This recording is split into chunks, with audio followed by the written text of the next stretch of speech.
बुद्धिमान व्यक्ति केवे भी यही चारोटी कथा अन्य को कहती नहीं। बंधुगण, आचार्य चाणक्य द्वारा सफल और सुखी जीवन रे बंचिबा पाई महान शत्रु चाणक्य नीति रे रचित अछि।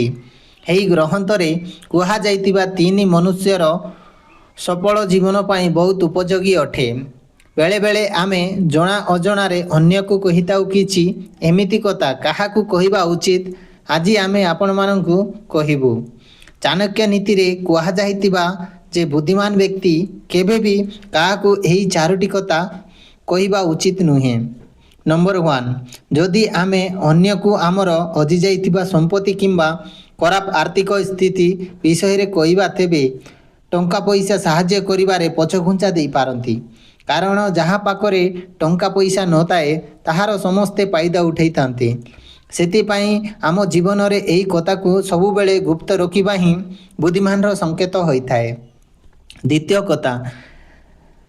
कथा हेउची जीवन रे केबे भी दुख कथा काहाकू कहिबा उचित नुहे। कारण एमिति होई पारे आमे आमर दुख कष्ट विषय रे अन्य को कहिबा आउ से आपणकर दुर्बलतार फायदा नेबारे आरंभ करिदबो।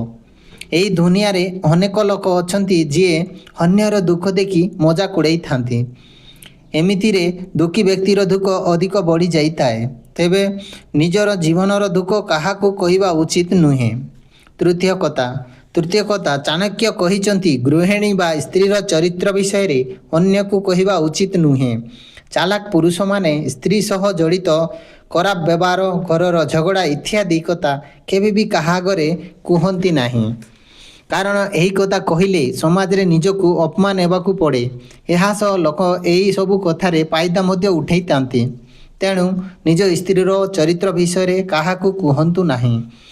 चतुर्थ कथा चाणक्य नीति अनुଯାयी कौनसी नीच व्यक्ति आपमनकू अपमानित करे तेबे अन्य को कुहंतु नाही।